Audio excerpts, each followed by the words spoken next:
好啦，各位同學大家好啊！咁啊，依家又講到兩漢通西域，咁啊，大家小學都知啦，就係咧邊一個咧開鑿絲綢之路嘅咧？咁就係漢武帝時期派張騫出去啦。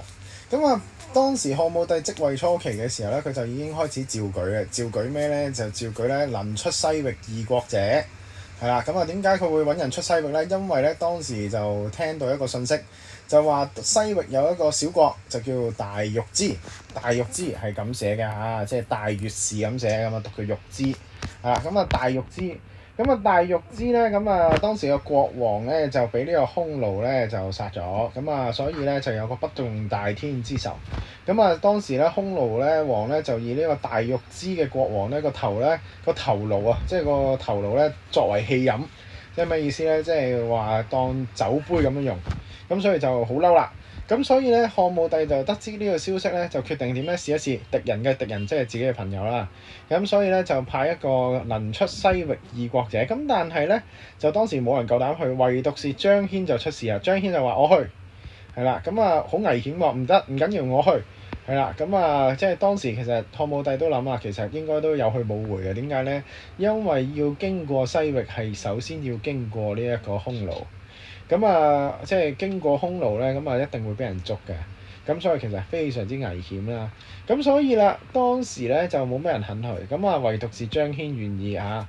好啦，咁啊，漢朝同匈奴嘅關係大家都知啦，就喺西漢初年嘅時候咧，就有呢個和親政策。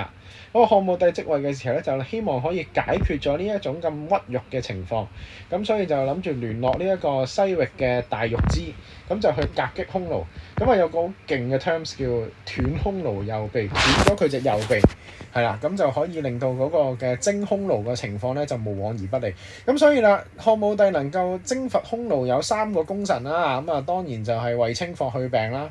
咁第3個係邊個咧？就係張騫，因為張騫咧通咗西域之後咧，佢就帶咗好多嘅一啲嘅資料數據咧翻嚟咧，即係俾呢個衛青參考，霍去病參考。好啦，咁啊張騫出使嘅經過就係點咧？咁啊出使即係代表國家去出使西域。咁啊公元138年，咁啊建元3年啦，奉命出使，啱啱出咗國境，真係俾呢個匈奴王捉住。咁啊匈奴捉住佢之後，即係囚禁佢10年啦，最後咧就成功逃脫。咁啊佢持漢節不失喎。咁啊10年之後先記得，唔係，當然唔係啦。咁啊當時匈奴咧就好欣賞呢一個嘅張騫嘅才華，甚至咧俾佢娶咗老婆而生埋個小朋友嘅。咁但係咧，即係有一日夜晚咧，佢就即係自己就同自己妻兒講啦，就話咧唔得，因為我奉咗漢武帝嘅命令。咁啊，所以咧佢就要去揾呢個大月氏同佢結盟。咁啊大丈夫有所為有所不為咁樣啦。咁所以點咧？佢就持漢節不失，係啦，持漢節不失係啦。咁啊，跟住之後繼續西行去呢個大月氏，有一日逃走。咁不過行咗好耐啦，即係經過天山北路啊等等啦，兜咗好多唔同嘅地方。咁啊，跟住最後終於去到大月氏呢個國家。咁點知咧？原來咧過咗10幾年之後，大月氏咧生活咧就已經開始咧就係與世無爭。咁啊唔想同呢一個匈奴打仗，咁亦都唔想得失匈奴。咁所以點咧？咁就結盟係失敗嘅。咁啊張騫就只好回國啦。咁啊今次佢就行咩天山南路，係因為驚咧嗰啲嘅追兵追殺佢。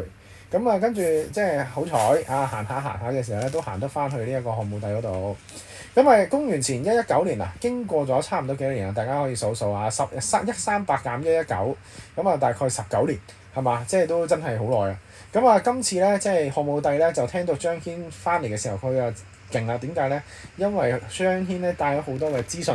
咁啊，俾漢武帝聽就話，話俾漢武帝聽就係話咩？西域有隻血汗寶馬，汗血寶馬。跟住之後，另外咧，亦都揾到一啲即係喺即係西域嘅嗰啲地方揾到一啲漢人嘅一啲嘅文化特色啊，有啲嘅竹簡啊咁樣啦。咁所以咧，佢哋就懷疑咧，佢除咗呢一個絲綢，即係除咗北方嘅天山北方嘅時候北路咧，亦都有一條小路係可以經過呢一個嘅漢朝，否則的話咧唔會有啲咁嘅文化出現。咁而當時咧，漢武帝就話啦，既然你去過，不如去多次。咁啊，希望今次咧就唔係同呢一個大月氏結盟，就同烏孫結盟。咁啊，同烏孫咧去共抗匈奴。咁但係最後啦，又係啦，烏孫咧就拒絕同漢朝結盟。係啦。咁啊出事期間咁啊派副使咧就去西域各國咁啊，即係 say 個 hello 咁樣啦。咁啊跟住嗰啲國家咧亦都派使者咧去中國回訪，係啦。咁啊開始建立呢啲外交關係。咁自從官方建立咗外交關係嘅時候咧，嗰啲嘅商旅咧就夠膽行出去啦。咁啊，所以咧呢一個張騫兩次出西域咧，咁啊即係令到西域同漢朝啲國家互相認識啦，打通咗中西嘅一啲嘅陸路交通。咁所以咧佢就叫作空，即係由零去到一，咁啊作空，咁啊開闢孔道，咁啊就創下絲綢之路，絲綢之路係啦。咁啊呢個就係張騫出使西域嘅嗰個壁畫啦。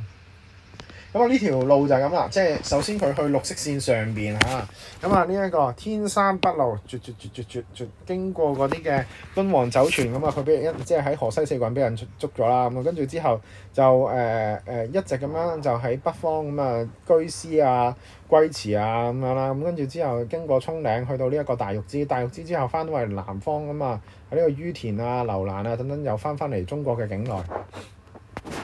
好啦，咁啊張騫雖然結盟失敗，但係佢係第一個，咁啊佢而且佢嗰種持漢字筆失咧，好令人敬佩，係啦，咁啊但係東漢時期咧，咁點解東漢又要揾到人出多次咧？原因係因為咩咧？新朝嘅建立，咁啊再加上咧即係完成哀平啊咁嗰啲咧分軍比較多，咁所以咧當時匈奴咧亦都開始咧就勢大，咁啊跟住之後西域咧亦都冇人去話事。咁啊，所以點咧？咁啊，當時就斷咗呢一個嘅絲綢之路。咁為咗要再次結盟、再次打通呢個關係咧，咁所以咧，東漢咧就派班超出去。咁啊，班超咧好犀利嘅。班超咧有個好出名嘅哥哥叫班固，係啦。咁啊，班固係咩人咧？就係寫漢書嘅，係啦。咁啊，即係寫西漢歷史啊，咁啊，好犀利啊！係啊，即係《史記》《漢書》咁呢兩本嘢最勁啦，係嘛？係啦。咁而呢一個當時咧，即係班超咧。咁就佢就覺得唔應該要寫書，佢就呢一個咧棄不從戎，係啦，棄不從戎係啦，投不從戎嘅成語故事係嚟自佢啊，係啦，咁啊佢就覺得人生在世應該要建功立業，咁所以點咧？佢就自告奮勇啊，犀利啦！佢帶36人出使西域，嗱咁啊去到鄯善呢個地方，係啦，咁跟住之後咧，哇勁啊！佢好勇，即係好勇字當頭，佢斬殺匈奴使者。跟住令到鄯善王歸附漢室，嗱佢成功，佢比起張騫咧係成功嘅，佢係成功用佢嘅刀去說服人哋同佢結盟。咁啊張騫就只係憑住三寸不爛之舌嘅啫，係啦，咁啊跟住又降服呢個于闐同埋蘇拿等國，令到漢朝重振聲威。咁而班超咧就被朝廷任命做西域都護，你留喺西域去管理佢哋。咁啊前後30年，係啦。投不從戎呢一個成語就係嚟自佢嘅，咁啊因為點解咧？班超係佢個仔，係啊班彪個仔，咁啊佢班固個細佬係啦，咁啊佢由細到大都喺度抄寫官府文書，咁啊細個嘅時候經常聽到匈奴侵擾，咁所以佢就忽發奇想就點咧？掉咗支筆就話啦，大丈夫應該建功立業啊，係嘛？OK 啊點樣可以抄寫呢啲咁嘅事情咧？咁所以佢就係投不從戎嘅主角。咁啊當時點解佢能夠